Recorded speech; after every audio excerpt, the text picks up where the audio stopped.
Hare Krishna et bienvenue à tous au centre Bhakti Yoga pour ces sessions de lecture des livres de Srila Prabhupada. Donc, je répète, en ce moment nous sommes en train de lire la biographie de Srila Prabhupada et donc nous attaquons la 12e session de lecture. Aujourd'hui nous sommes le mardi 14 avril 2020 et j'en profite, déjà je vous remercie tous de nous suivre. J'en profite pour vous poser une question à réfléchir par rapport à tout ce qu'on voit aujourd'hui au niveau des médias, des réseaux, des réseaux sociaux. Comment aurions-nous fait pour partager s'il n'y avait pas l'Internet et le Facebook et toutes les autres facilités pour pouvoir communiquer, rester connecté? Une bonne question. Voilà, donc nous poursuivons la lecture du livre de Srila Prabhupada. Alors je rappelle juste où nous étions arrêtés hier. Nous avons terminé le chapitre 4, donc là nous allons attaquer le chapitre 5. Et nous avons pu voir Srila Prabhupada qui est allé en Russie. Pareil, quelque chose de comme ça, de prime abord, de très difficile. Pas de dévot, et voilà, il a rencontré quelqu'un qui s'appelait Ivan, un jeune, et là va commencer la prédication en Russie. Ensuite, il termine par Nairobi, au Kenya. Là, pareil, les Africains, et prêcher aux Africains. Pas prêcher, il y avait déjà des disciples qui étaient en Afrique, mais voilà, c'était pas forcément la bonne méthode pour prêcher les bonnes cibles. Et là, Prabhupada insiste bien que en Afrique, on prêche les Africains. Donc, du reste, beaucoup d'élan de la part des Africains pour la conscience de Krishna.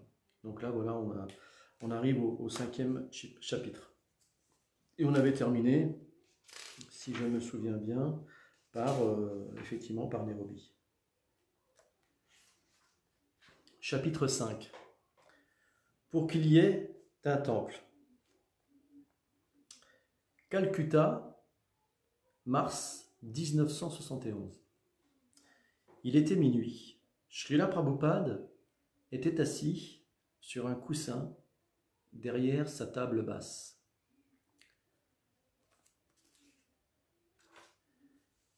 Sa pièce était la seule qui soit éclairée dans tout le bâtiment. Les dévots étaient tous couchés. Il y avait sur la table son dictaphone, un volume du Srimad Bhagavatam commenté en bengali et, entre deux vases de roses et de reine Marguerite, un petit cadre de son maître spirituel, Srila Bhaktisiddhanta Sarasvati. Un grand drap de coton blanc sur lequel les visiteurs et les dévots s'asseyaient pendant la journée était étendu sur le tapis contre le mur opposé. La journée finie, Prabhupada était à présent seul. Il allait d'ordinaire se reposer vers 10 heures du soir et se réveillait 3 ou 4 heures plus tard pour traduire. Donc ça veut dire que chez Prabhupada, il se réveillait vers 11 heures minuit. Ce soir-là, cependant, il n'avait pris aucun repos, n'avait pas ouvert le Bhagavatam ni retiré la housse de son dictaphone. 6 jours auparavant, il avait envoyé 2 de ses disciples, Tamal Krishna et Bali Mardana, acheter un terrain à Mayapur. Ils n'étaient toujours pas revenus et n'avaient pas donné signe de vie. Il leur avait bien recommandé de ne pas revenir tant que la transaction ne serait pas faite, mais 6 jours étaient plus qu'il n'en fallait pour conclure l'affaire. Inquiet, il ne cessait de penser à ses 2 disciples. La nuit étant fraîche, il portait un châle. Une douce brise chargée de parfums des arbres Nîmes pénétrait par la fenêtre. Appuyé contre un coussin blanc, Prabhupada, plongé dans ses pensées, ne faisait guère attention au décor familier de sa chambre, la cruche posée à ses côtés, l'arbuste tout assis sur son piédestal de bois, le balai des phalènes attirées par la lumière et le lézard au plafond qui se saisissait parfois d'un insecte s'approchant de l'ampoule.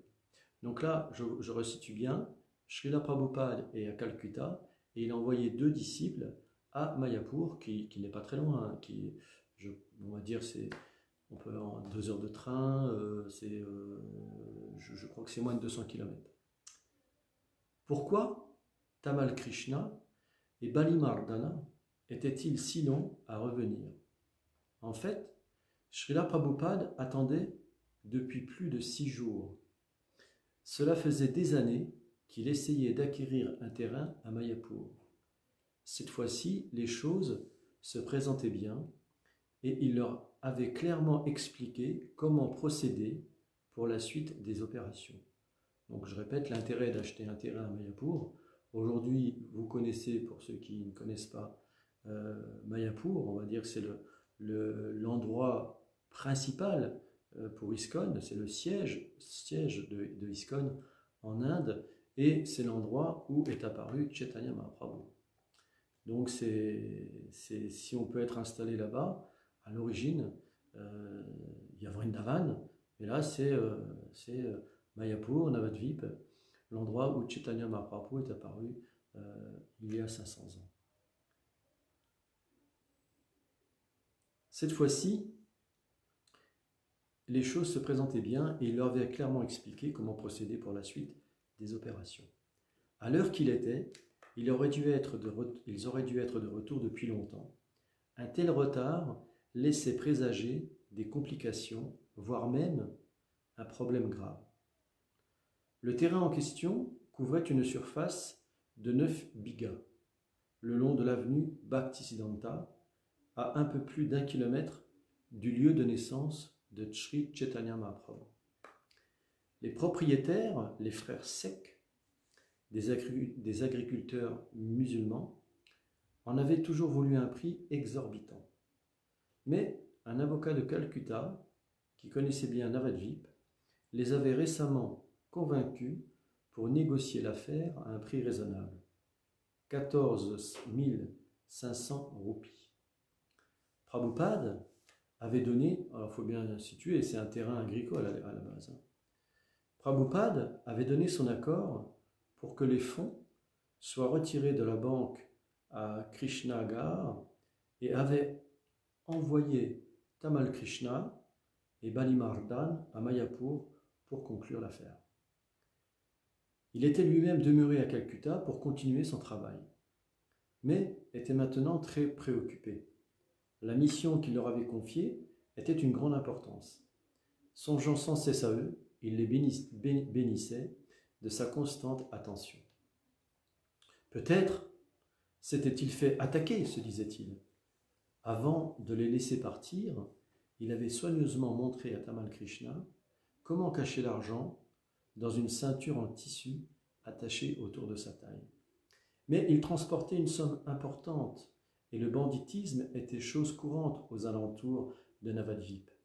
Il pouvait tout aussi bien avoir simplement été retardé.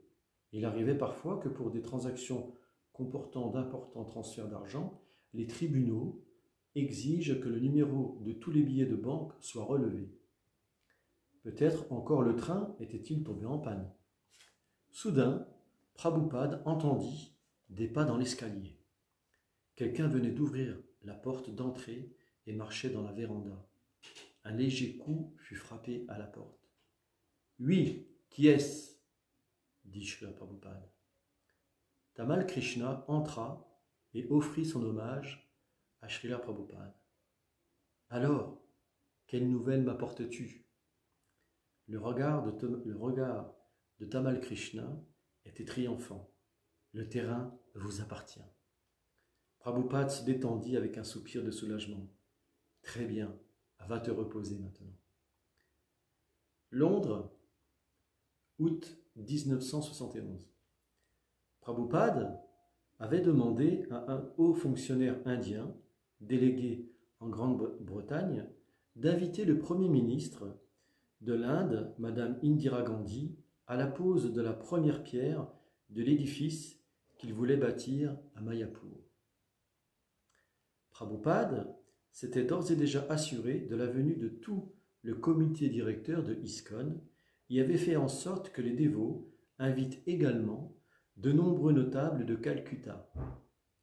Il avait expliqué dans une lettre adressée à ses disciples en Inde qu'à défaut de la présence d'Indira Gandhi, il devait s'assurer de celle du gouverneur du Bengale, Sri S.S.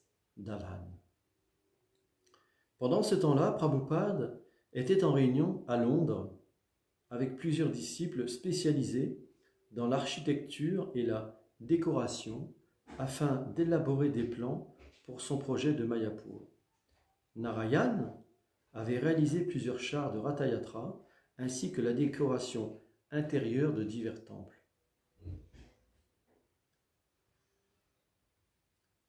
Ranachora avait fait des études d'architecture et Bhavananda avait été décorateur de métier. Ce fut pourtant Prabhupada lui-même qui conçut les plans des divers bâtiments qu'il voulait faire construire à Mayapur.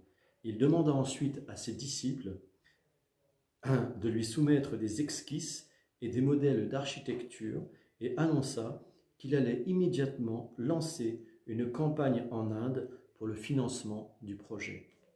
Les dévots qui prirent connaissance des plans de Prabhupada s'aperçurent que Mayapur était le projet le plus ambitieux qu'ait jamais entrepris ISKCON. Au cours de ses promenades matinales à Russell Square, Prabhupada désignait souvent du doigt divers bâtiments en demandant leur hauteur. Il déclara finalement un matin que le temple principal qu'il projetait de bâtir à Mayapur devait dépasser 100 mètres de haut. Il expliqua que les inondations qui accompagnaient la mousson et le terrain sableux seraient à l'origine de nombreuses difficultés, si bien que la construction allait requérir des fondations spéciales constituant une sorte de radeau flottant, ce que confirma par la suite un ingénieur des travaux publics. Prabhupada demanda à ses disciples de construire d'abord un bâtiment résidentiel de 3 étages destiné à devenir un hôtel. Le style choisi, sans se rattacher à aucune école d'architecture particulière, rappelait le Rajasthan. Prabhupada voulait que le bâtiment soit ocre et rosé et comporte de nombreuses arcades ainsi qu'une large véranda en marbre à chaque étage, à l'exception du rez-de-chaussée. Il devait être orienté est-ouest, de sorte que le soleil passe au-dessus dans le sens de la longueur sans frapper directement la façade et que les brises venues du sud le rafraîchissent pendant l'été. L'aménagement devait inclure une ventilation et un éclairage électrique ainsi que des sanitaires modernes. Srila Prabhupada tenait à ce que les chambres soient correctement meublées, spacieuses et bien aérées. L'hôtel devait être érigé aussi rapidement que possible.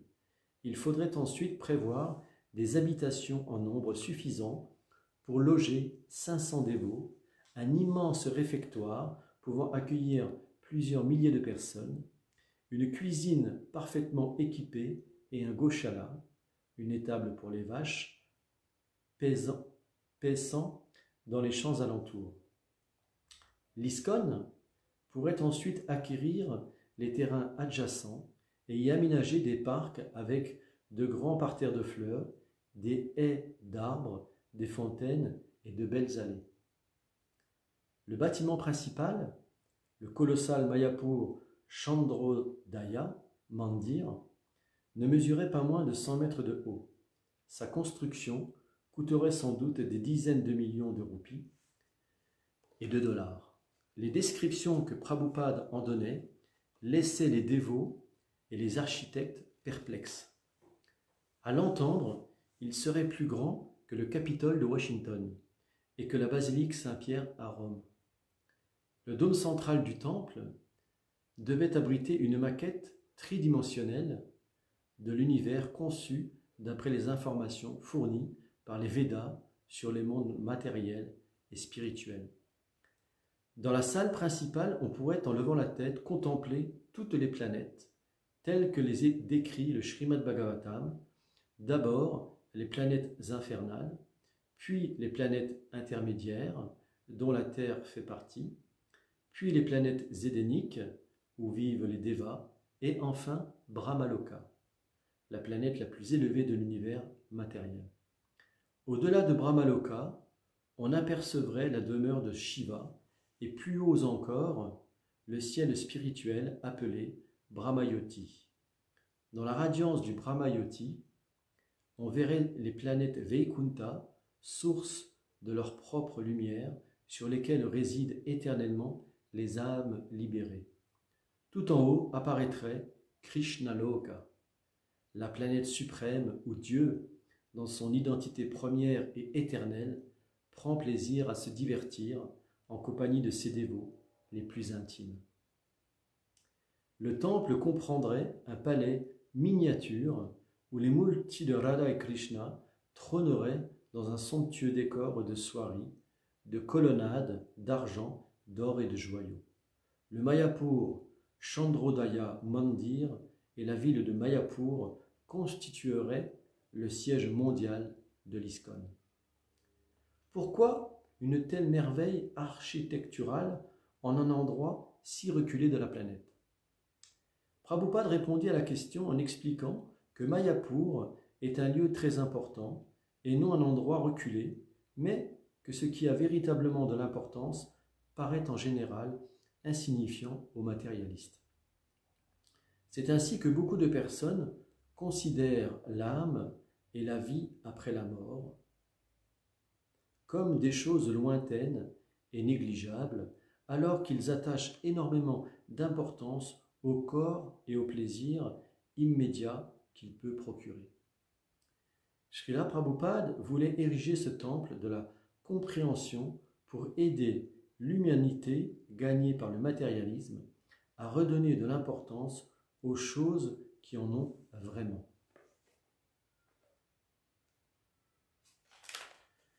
N'importe quel visiteur sincère serait charmé par la beauté de la ville de l'ISKCON à Mayapur et s'y sentirait dans le monde spirituel. Les dévots vivant à Mayapur, constamment absorbés dans le chant du mantra Hare Krishna et dans les discussions sur la philosophie de la conscience de Krishna, seraient à même de convaincre tout visiteur intelligent que les enseignements de Sri Chaitanya constituent la plus haute vérité qui soit. Ils exposeraient la science de la vérité absolue afin que quiconque qui les entende, puisse accéder à une compréhension authentique de la réalité spirituelle par-delà tout dogme religieux. De surcroît, le chant constant du mantra Hare Krishna et la présence de bhaktas heureux de servir Krishna de toutes sortes de manières serait la preuve que le bhakti yoga est la façon la plus simple et la plus directe de méditer sur Dieu, la personne suprême. Quiconque séjournerait dans la ville de l'ISKCON à Mayapur deviendrait rapidement un dévot du Seigneur et se mettrait à chanter et à danser d'extase. Srila Prabhupada montrait ainsi comment spiritualiser le monde matériel en liant tout à Dieu, la personne suprême, Krishna, par la pratique du Bhakti Yoga. Dans cette optique, pourquoi avoir peur de surpasser les réalisations les plus ambitieuses des matérialistes? On peut penser à la lecture de cette biographie que du temps de Srila Prabhupada, ce fameux temple qu'il avait dessiné, imaginé, n'a pas pu être construit. Et que c'est le temple qui est actuellement en cours de construction et qui sera bientôt fini d'ici une petite année, voire deux maximum. et qui est exactement la description qui est faite dans ce livre, 100 mètres de haut, un dôme, les planètes, etc. Prabhupada retourna en Inde pour une tournée de prédication avec ses disciples. Après un festival très réussi à Delhi, plusieurs centaines de milliers de personnes reçues en 10 jours, il décida d'emmener ses disciples à Vrindavan. Pour un bref séjour, il s'était récemment rendu à Amritsar, Surat, Indore, Gorakhpur, Allahabad et Benares, mais n'avait pas eu l'occasion de retourner à Vrindavan. Se trouvant maintenant non loin de Vrindavan avec un grand nombre de disciples, il jugea le moment propice pour s'y rendre avec eux. À Vrindavan, M. G.L. Saraf logea Prabhupada, ses secrétaires et les dévotes chez lui, tandis que le reste des dévots s'installèrent dans un dharmasala voisin. Prabhupada n'était pas venu à Vrindavan uniquement en pèlerinage. Il désirait également acquérir un terrain pour l'ISKCON. Autant joindre l'utile à l'agréable. Lorsqu'il était revenu à Vrindavan en 1967 pour reprendre des forces après son premier séjour aux États-Unis, il avait cherché à y fonder une maison américaine. Il voulait que ses disciples puissent se familiariser avec la culture Vaishnava dans l'atmosphère idéale de Vrindavan, pour se préparer à prêcher la conscience de Krishna. Il était finalement reparti au bout de 2 mois, son projet semblant avoir peu de chances de se réaliser dans l'immédiat. Cette fois-ci, cependant, Srila Prabhupada revenait à Vrindavan après avoir propagé les gloires de Radha Krishna et de Vrindavan en Occident. Il était maintenant connu comme l'ambassadeur de ce lieu saint dans le monde entier. La tournée qu'il venait de faire dans de nombreuses villes indiennes en compagnie de ses disciples étrangers, menant des kirtans, discourant sur le Srimad Bhagavatam et parlant de l'accueil que la conscience de Krishna recevait en Occident, avait fait connaître le succès du mouvement Hare Krishna dans toute l'Inde. Lorsque Prabhupada arriva à Vrindavan, avec 40 disciples, la nouvelle fit donc rapidement le tour de la ville. Le terrain que lui proposait M. S, on ne sait pas c'est qui, se trouvait à l'extérieur de Vrindavan, à Ramana et Reti.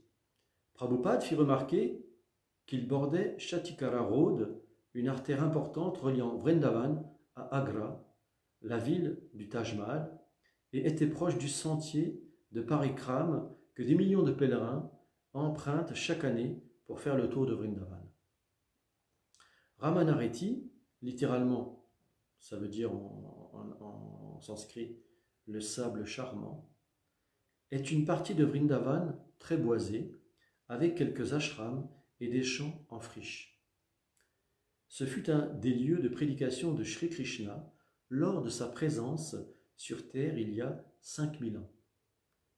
Il y jouait en compagnie de son frère Balaram et de ses amis les pâtres.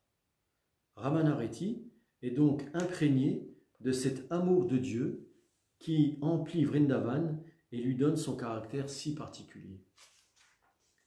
La municipalité de Vrindavan lui avait laissé entendre à plusieurs reprises que la ville était disposée à lui faire don d'un terrain, mais Prabhupada accordait davantage de crédit à l'offre de M. S. Monsieur S. On ne sait pas c'est qui en fait la personne. Plusieurs sadhus avaient déjà rencontré M. S. et à sa femme de leur rang. Alors, qu'est-ce que ça veut dire ça?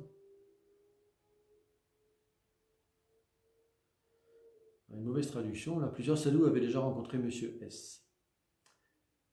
Mais ils étaient encore indécis.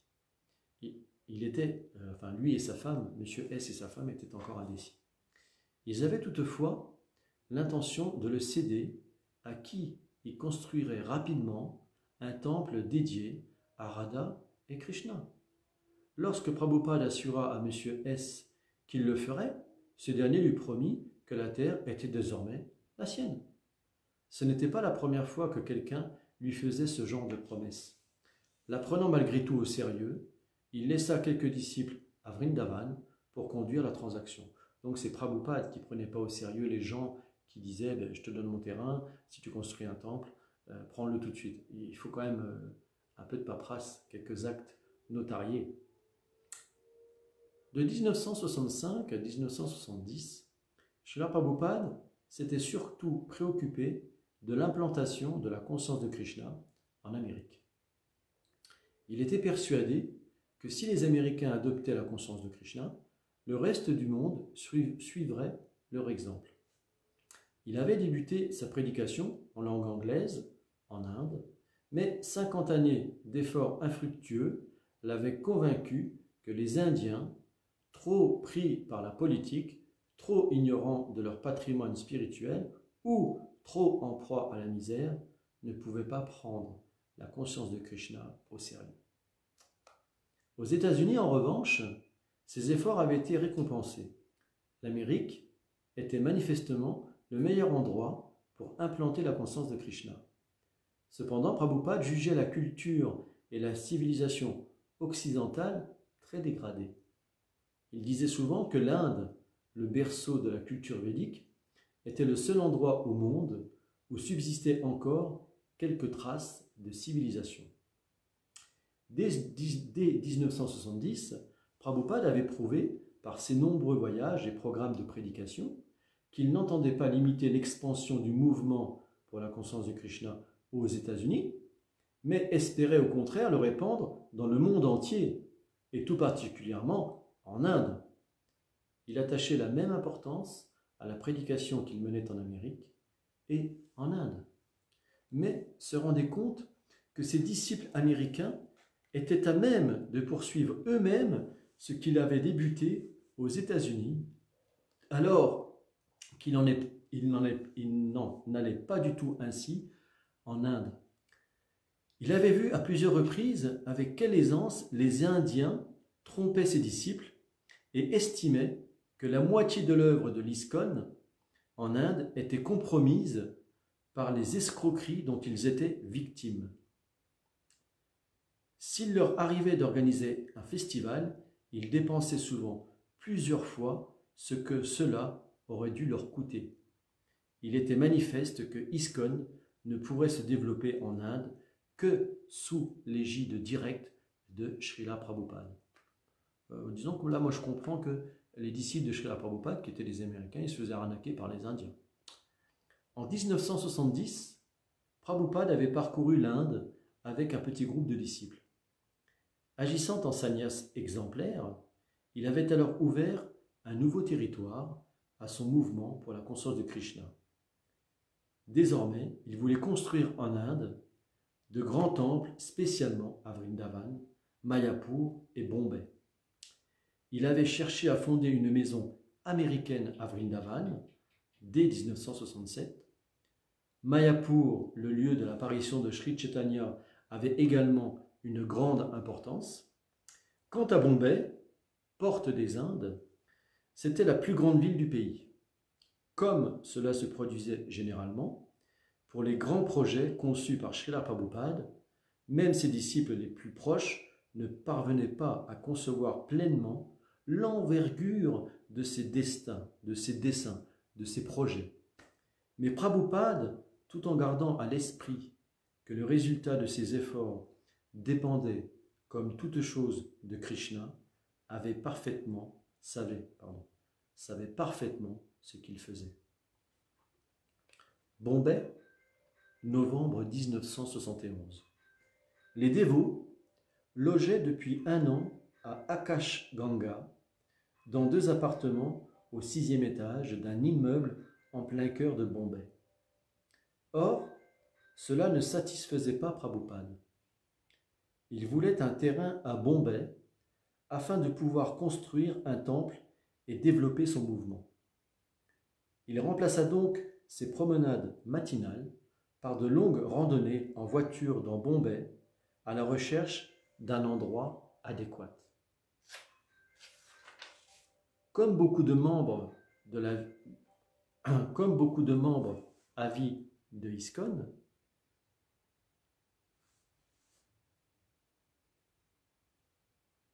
Ah, excusez-moi, je vais juste reprendre.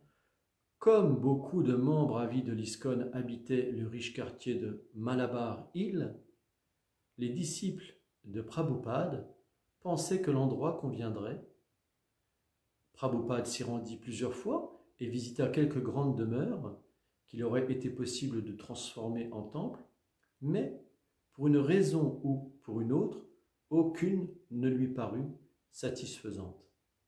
Finalement, au mois de novembre, un terrain de M. X lui proposa 2 hectares de terre à Juhu, à quelques centaines de mètres du bord de mer d'Arabie. Dès que Prabhupada se rendit sur le terrain, il se souvint de l'avoir remarqué des années auparavant. C'était au mois d'août 1965, alors qu'il logeait dans les locaux de la Scindia Colony quelques semaines avant son départ pour l'Amérique. Le soir, il se rendait à Juhu, au domicile de Madame Sumati Moraji, propriétaire de la compagnie Scindia, pour lire et commenter des passages du Srimad Bhagavatam devant un petit groupe d'hôtes. Il était donc passé plusieurs fois devant ce terrain et avait alors songé que c'était un emplacement idéal pour un ashram et un temple de Radha Krishna. Il était à ce moment-là décidé à quitter l'Inde, mais avait néanmoins envisagé les possibilités que le site pouvait offrir. Or, il se retrouvait maintenant à Juhu, sur cette même propriété, quelques années plus tard. Il y vit un signe de Krishna, automatiquement. Le terrain, bordé par plusieurs petits immeubles, était envahi d'herbes folles, de buissons et de cocotiers. Il donnait sur l'avenue Juhu, l'artère principale menant à Bombay, 30 km plus au sud, et se trouvait à courte distance d'une grande plage le long de la mer d'Arabie. L'endroit était paisible, sans être isolé pour autant. Plusieurs hôtels à 5 étoiles bordaient la plage voisine. D'autres hôtels et des résidences étaient en cours de construction. Une promenade sur le rivage acheva de convaincre Prabhupada. De somptueuses demeures bordaient la plage. Des milliers de bons baïtes y venaient le dimanche et des centaines de riverains s'y promenaient chaque matin avant leur travail. La plage était manifestement très fréquentée, mais semblait propre. Les vagues et le ciel dégagé étaient plaisants. Si l'endroit convenait à merveille pour l'hôtellerie, il conviendrait également à un temple de la conscience de Krishna. Prabhupada était décidé à acquérir ce terrain à Juhu. Ses disciples continuèrent à lui faire visiter des maisons à Malabar Hill sans que cela ne le fasse changer d'avis. Ses désirs étaient bien sûr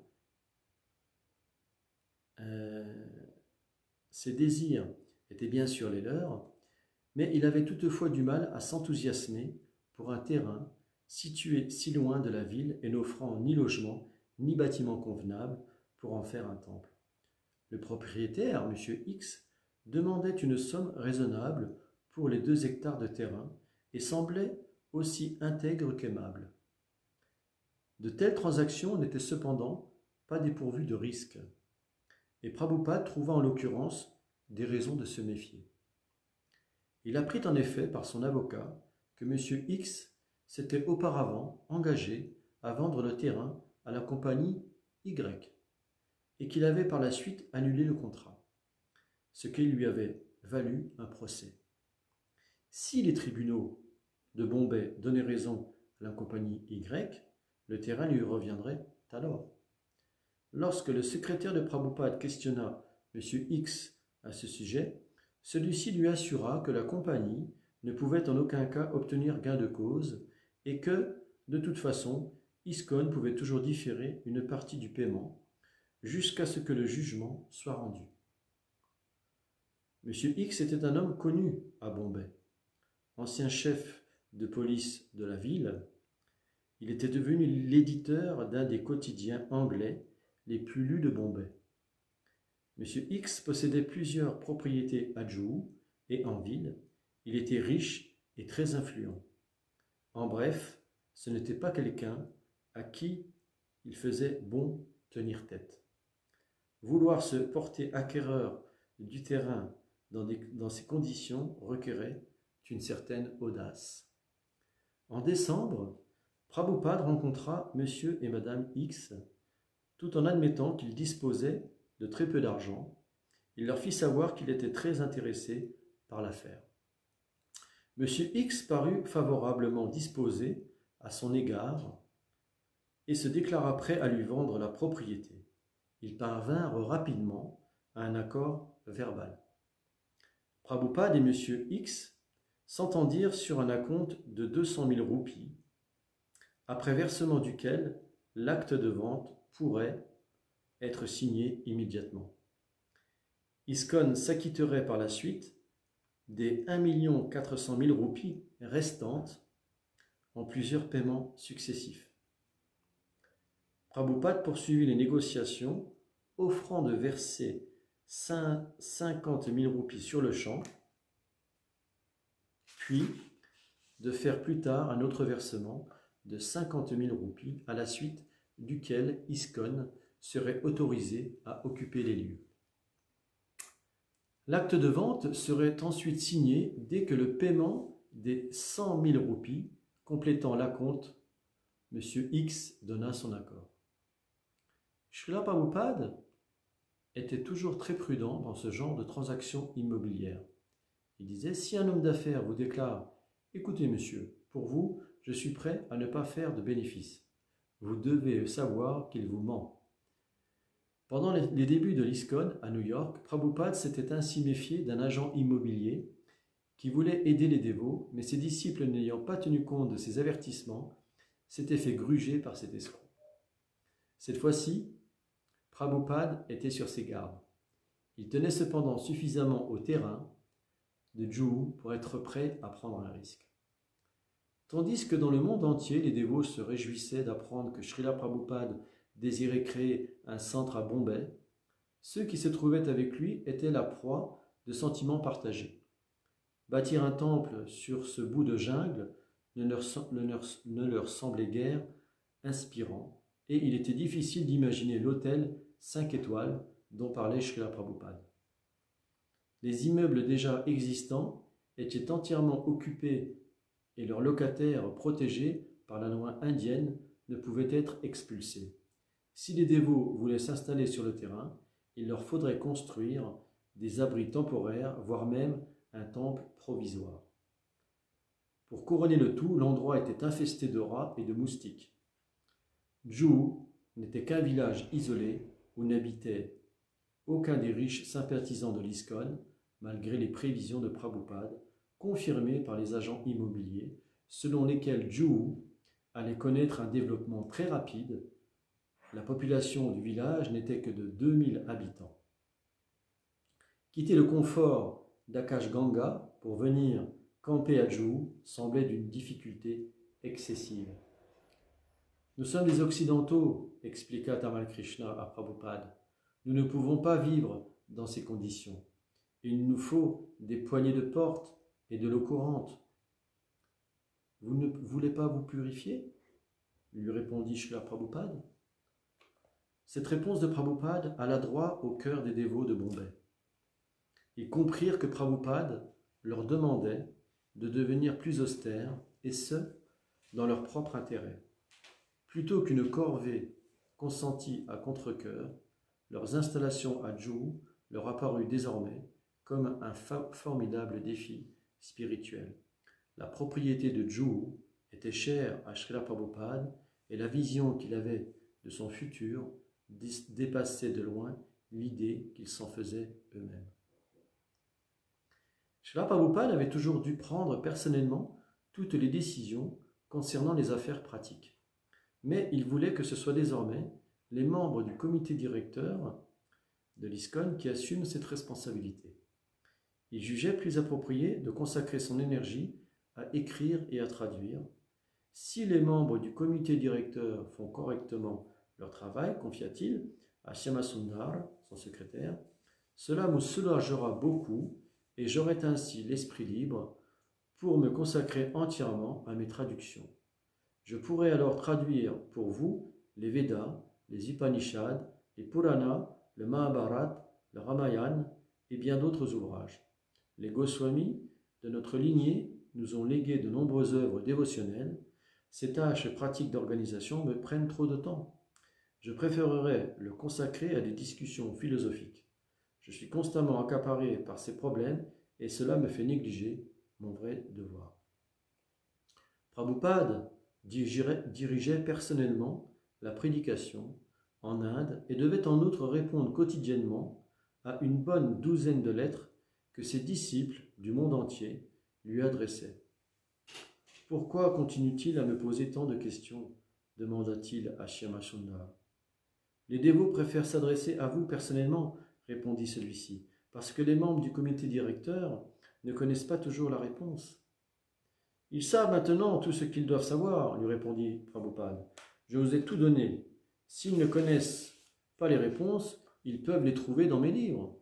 Je suis vieux, laissez-moi me consacrer à la philosophie. Je dois passer mes journées à gérer les affaires de l'association et à lire mon courrier, et mes nuits à signer des lettres. Ce n'est pas normal. Je veux être libéré de ces soucis. Le comité directeur doit se charger de tout cela maintenant. » Mais c'était impossible.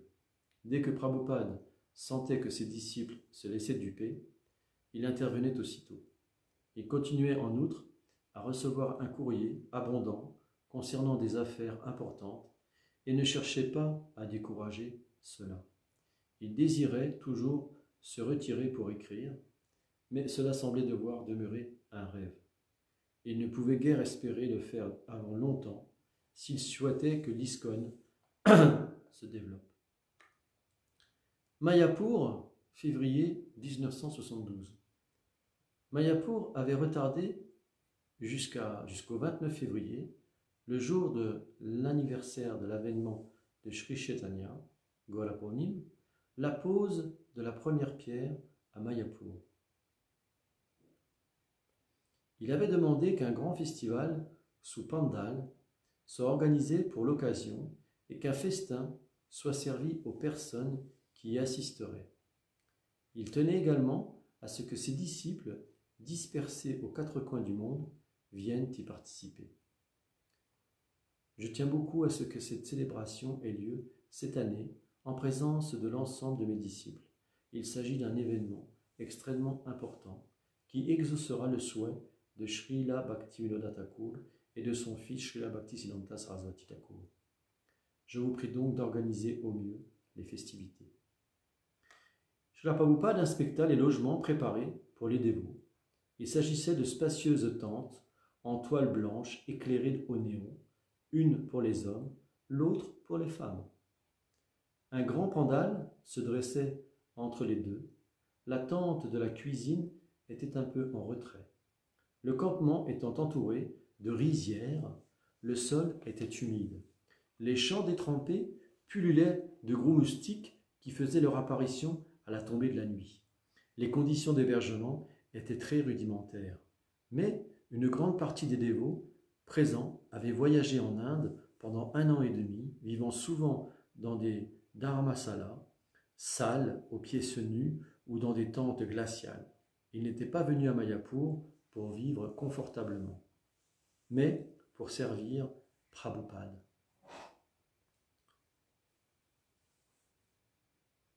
Grâce à leurs efforts communs, de très nombreux dévots pourraient un jour se réunir à Mayapur dans de meilleures conditions à l'intérieur des bâtiments conçus par Prabhupada.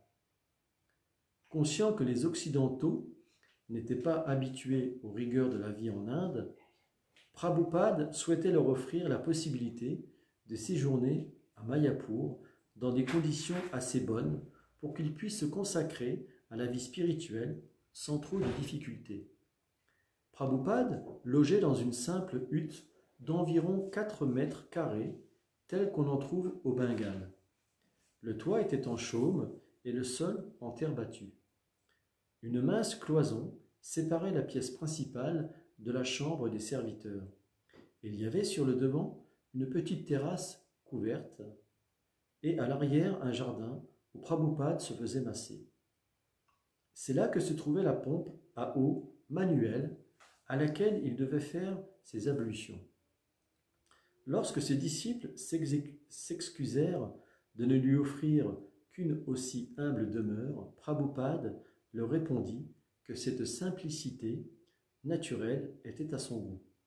Même si vous m'offriez le plus grand des palais, dit-il, je préférerais vivre ici. Tout en vivant très simplement à Mayapur, Prabhupada faisait part à ses disciples des grandes choses qu'il voulait y réaliser. Les multis de Radha Madhava se trouvaient pour l'instant sous une simple tente. Mais il parlait déjà d'un palais en marbre. Il décrivait aussi l'extraordinaire accueil qui serait réservé aux visiteurs et aux dévots, même s'il avait encore bien peu à leur offrir. Vivant heureux dans sa hutte de chaume, il y rassemblait les dévots et leur faisait part de ses idées. Ils construisirent à sa demande une maquette du premier bâtiment et firent des esquisses du temple de la compréhension. Prabhupada désirait fonder une ville qui comprenne des quartiers réservés à chacune des 4 classes sociales du Varnashram Dharma. Gora Purnima fut célébré par un festival de 5 jours, au cours duquel des groupes de dévots se relayèrent par tranches de 2 heures pour mener un kirtan ininterrompu. La plupart des dévots partaient chaque matin en procession chantante pour des lieux saints, pour les lieux saints de Navadvip, l'arbre Nîmes, à l'ombre duquel naquit Sri Chaitanya, la maison de Srinivas Acharya, où le Seigneur et ses compagnons se rassemblaient le soir pour chanter, l'endroit où le Qazi avait tenté d'interrompre le Sankirtan de Chaitanya Mahaprabhu et la demeure de Bhaktivinoda Thakur qui, raconta Prabhupada, se tenait souvent sur le porche de sa maison, regardant par-delà la Jalangi en direction du terrain où il se trouvait maintenant. Dans la journée et tous les soirs, les dévots se réunissaient sur l'estrade du grand pandal à rayures orange où les multis de Radha Madhava trônaient sur un shim amsana en tige de bananier sculpté qui avait été décoré selon la coutume bengali de feuilles de métal colorées et de guirlandes de fleurs. Les disciples de Prabhupada, en particulier Achyutananda Swami, qui parlait bengali, prononçaient à sa demande la plupart des discours. Les gens affluaient par centaines en un flot ininterrompu. Les dévots leur donnaient des magazines Back to Godhead en bengali, en anglais et en hindi. Le soir, ils projetaient un film ou des diapositives. La distribution du prashad enchantait tout particulièrement Prabhupada, qui en observait le déroulement depuis sa fenêtre. Des centaines de villageois s'asseyaient dans longues rangées et se rassasiaient de kitcheri servis sur des assiettes en feuilles de bananier. Que cela ne s'arrête jamais, recommanda-t-il, distribuez toujours du prashad. S'il n'existait encore aucun édifice sur la propriété, la prédication de Prabhupada à Mayapur avait cependant déjà du succès. Donc là, je rappelle que c'est Gora Purnima et que ça va être l'occasion d'installer la première pierre des futurs bâtiments de l'ISKCON, temple, etc. D'autres maths des alentours célébraient aussi Gora Purnima, principalement en accueillant des veuves de Calcutta, payant pour un séjour et une visite des lieux saints de Navadvip. Mais le pandal organisé par Prabhupada, manifestement la célébration la plus animée, regroupait un bien plus grand nombre de pèlerins. Sans prédication, déclara Prabhupada, le lieu de naissance de Sri Chaitanya Mahaprabhu perd tout son sens. Très peu de gens se rendaient en effet à Mayapur en dehors de cette période de l'année. Qu'est-ce qui importe le plus? demanda Prabhupada. Le lieu de naissance de Chaitanya Mahaprabhu ou son œuvre? C'est son œuvre, c'est son karma. Ses accomplissements ont une valeur bien supérieure à son janma, l'endroit où il est né. Sri Chaitanya ayant passé sa vie à chanter Hare Krishna et à distribuer libéralement l'amour de Dieu, c'est à ces mêmes activités que les dévots devaient se consacrer à Mayapur. Le jour de Gora Purnima, 10 frères spirituels, sannyas de Prabhupada, vinrent se joindre à ses disciples et à plusieurs centaines de visiteurs pour célébrer la pose de la première pierre du projet de Mayapur. Heureux de voir ses frères spirituels ainsi réunis pour la consécration du siège mondial de l'ISKCON, Prabhupada se montra chaleureux et attentionné envers eux. Il initia ce jour-là 6 dévots bengalis et ordonna sannyas, un jeune disciple américain. Ses frères spirituels prirent ensuite la parole pour dire combien ils avaient de l'estime pour ce qu'il avait accompli en Occident. Pour finir, tout le monde se rassembla autour d'un trou d'une profondeur de 4 mètres et d'1 mètre de diamètre. 5 sortes de fleurs, de céréales, de fruits, de feuilles, de métaux, de nectar, de couleurs et de pierres précieuses avaient été préparées pour y être déposées, ainsi que le prescrivent les Écritures. Puri Maharaj, un frère spirituel de Srila Prabhupada, descendit au fond du trou et déposa sur l'autel en briques qui s'y trouvait un pot de terre avec des noix de coco et des feuilles de bananier ainsi que des fleurs. Ce fut ensuite le tour de Prabhupada de descendre. Il portait avec lui un coffret renfermant une murti d'Anantasesa en or qui avait des yeux de rubis. Le matin même, il avait montré la précieuse murti à quelques disciples en leur disant « Voici Ananta, le serpent sur lequel repose Shri Vishnu. Il soutiendra le temple sur sa tête. » Prabhupada plaça Ananta Shesha sur l'autel de briques, puis quitta la fosse. Il invita alors tout le monde à y faire pleuvoir des fleurs et des pièces de monnaie, puis des poignées de terre. Dès la fin des festivités, Prabhupada quitta Mayapur pour Vrindavan, où il devait procéder à une cérémonie similaire. Tout restait à faire sur le terrain de Mayapur, et il encouragea donc ses disciples présents en Inde à poursuivre leur collecte de fonds. Notre projet pour Mayapur est grandiose. Si vous parvenez à le réaliser tous ensemble, vous aurez réussi quelque chose d'unique au monde. Nous en ferons un centre mondial d'enseignement spirituel. Des étudiants y viendront des 4 coins du globe et nous combattrons les idées athées et communistes des scélérats qui se font passer pour des philosophes. Il nous faut assumer la responsabilité de cette tâche prodigieuse. Pas un seul moment ne devrait désormais s'écouler sans que nous ne songions à ISKCON. Telle est la requête que je vous fais à tous. Prabhupada et M. S. se rendirent à Mathura pour faire les dernières formalités et conclure la vente du terrain de Ramana Reddy en présence d'un notaire. Prabhupada attribuait à la grâce de Krishna d'avoir pu obtenir une telle propriété à Vrindavan. Il écrivit à ses disciples du comité directeur en Amérique pour leur demander d'envoyer autant de volontaires que possible en Inde pour fonder à Vrindavan un centre de tout premier ordre et y raviver la ferveur spirituelle, poursuivant ainsi l'œuvre de Rupa Goswami et de Jiva Goswami.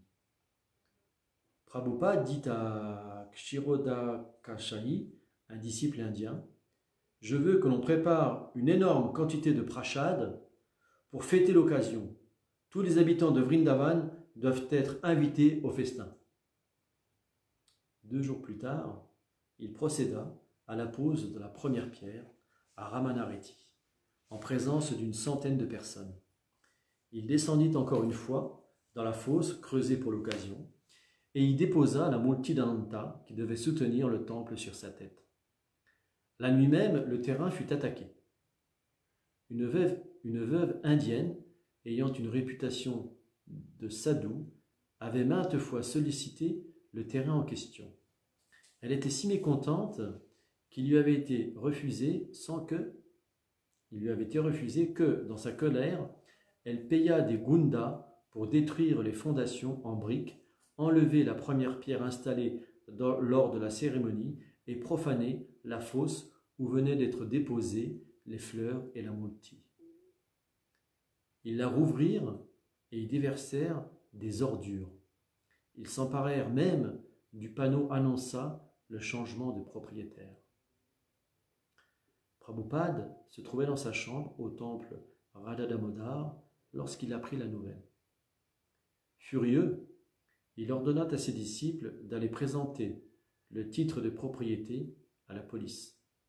Le soir même, plusieurs policiers montaient la garde autour du terrain. Lorsque les bandits réapparurent, les policiers menacèrent de les mettre sous les verrous s'ils continuaient leurs méfaits. L'affaire n'eut pas de suite. Prabhupada avait déclaré à plusieurs reprises que l'on se créait automatiquement des ennemis en devenant un dévot de Krishna, et cela se révélait vrai. L'incident confirma également la conviction de Prabhupada qu'il fallait bâtir un temple sur le terrain le plus rapidement possible. Il fallait au moins clôturer la propriété sur le champ et construire de petites huttes pour occuper les lieux en attendant le début des travaux. Teja se remémore. Prabhupada nous informa que le temple s'appellerait le Krishna Balaram Mandir. Nous ne comprenions pas véritablement ce qu'il voulait faire. Le terrain nous semblait loin de tout. Raman Reti était vraiment le bout du monde. C'était un endroit isolé et infesté de brigands.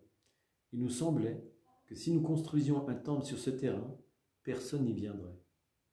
Mais Prabhupada nous répondit, tout le monde ira où Krishna sera.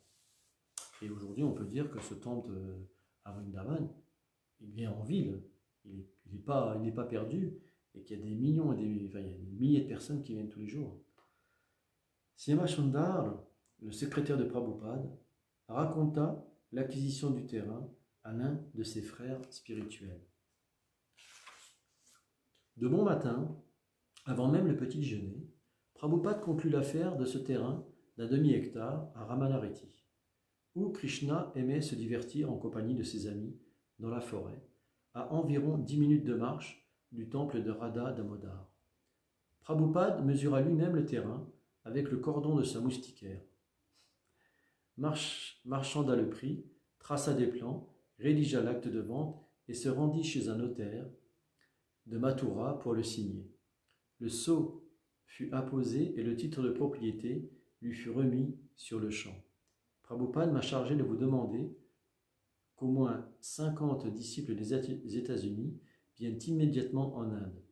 Nous avons finalement réussi à établir un programme solide en Inde avec des projets gigantesques à Mayapur, Vrindavan et Bombay.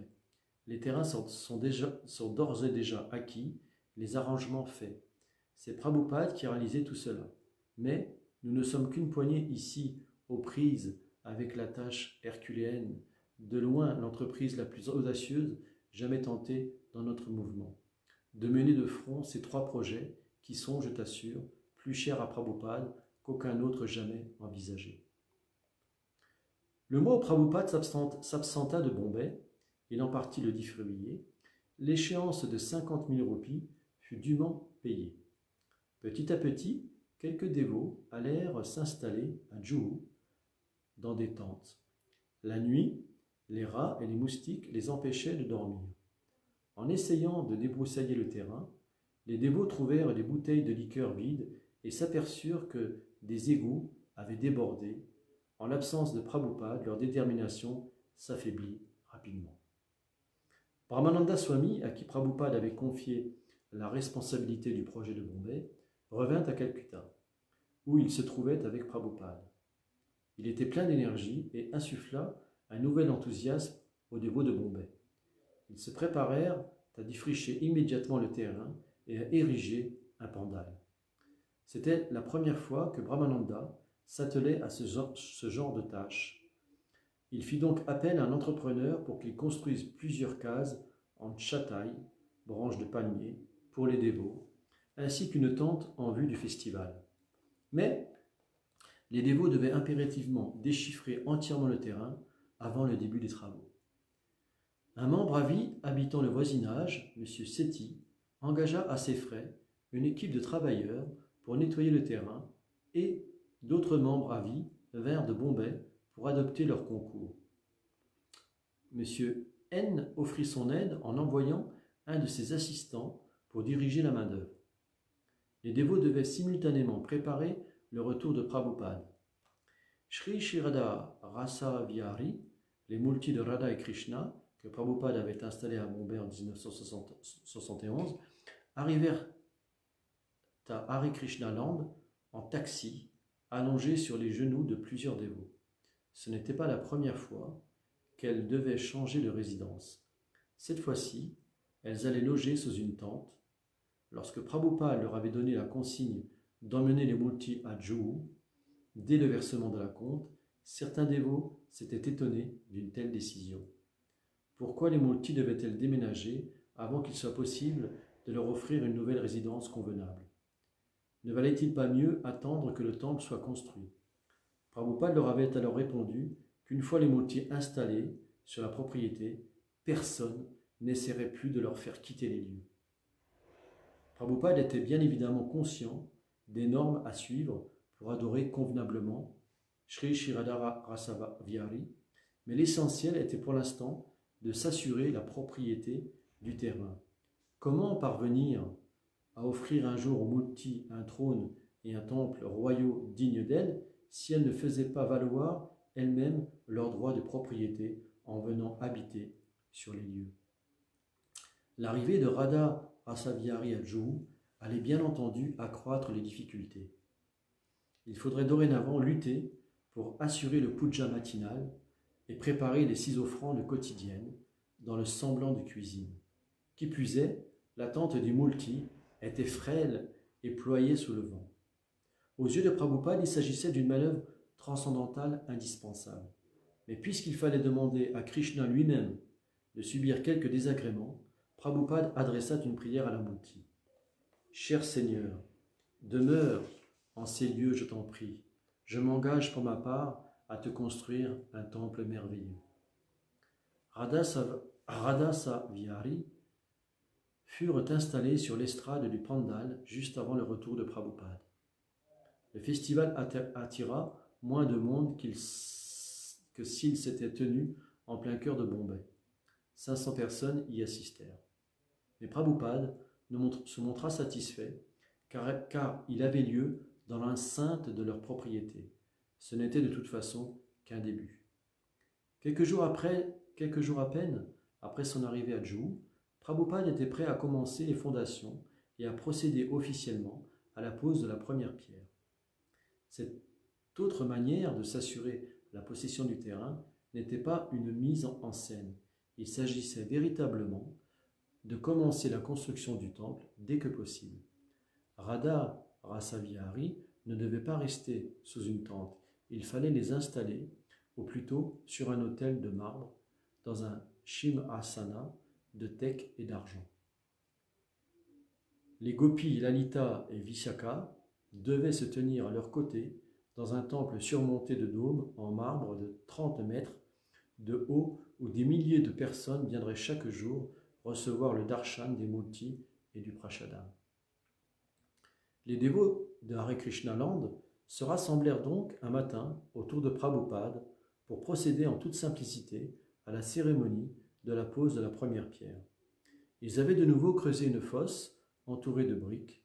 Prabhupada descendit y déposer la multi d'Anantashesha, puis remonta et alla s'asseoir sur une petite estrade.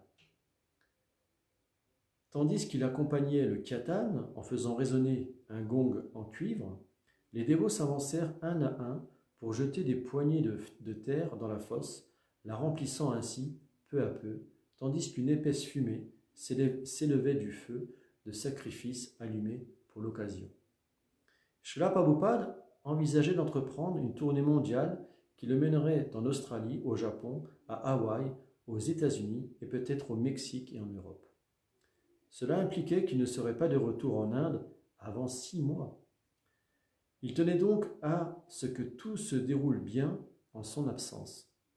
Malheureusement, quelques jours à peine avant son départ, Brahmananda Swami lui apprit que la prédication était en perte de vitesse à Nairobi, depuis qu'il avait quitté l'Afrique. Prabhupada reconnut qu'il devait y retourner. Il fallait donc de nouveau retrouver un dirigeant pour Bombay. Cette fois-ci, Prabhupada choisit le jeune Giriraj, un brahmachari qui s'était distingué par son habileté à recruter des membres à vie. Étant donné que le travail à accomplir consistait pour l'essentiel à collecter des dons et recruter des membres à vie, Giriraj semblait la personne la plus indiquée en dépit de son jeune âge et de son manque d'expérience dans d'autres domaines. Prabhupada avait également remarqué la simplicité de Giriraj et son dévouement au projet Hare Krishna Land.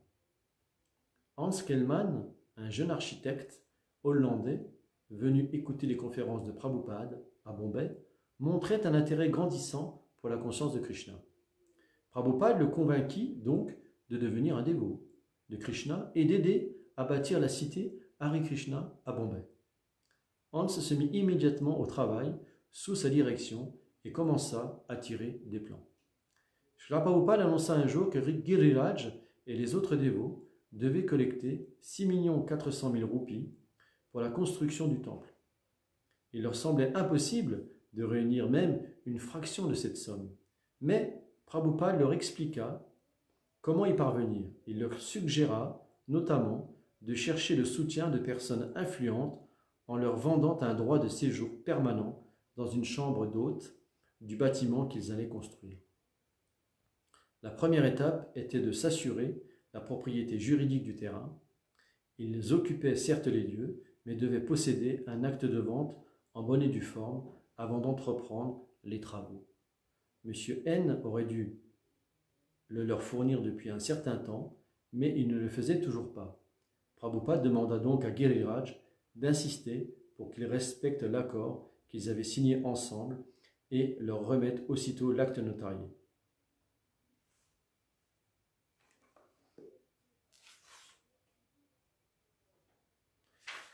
Voilà, nous allons terminer pour cette session de lecture, pour ce soir.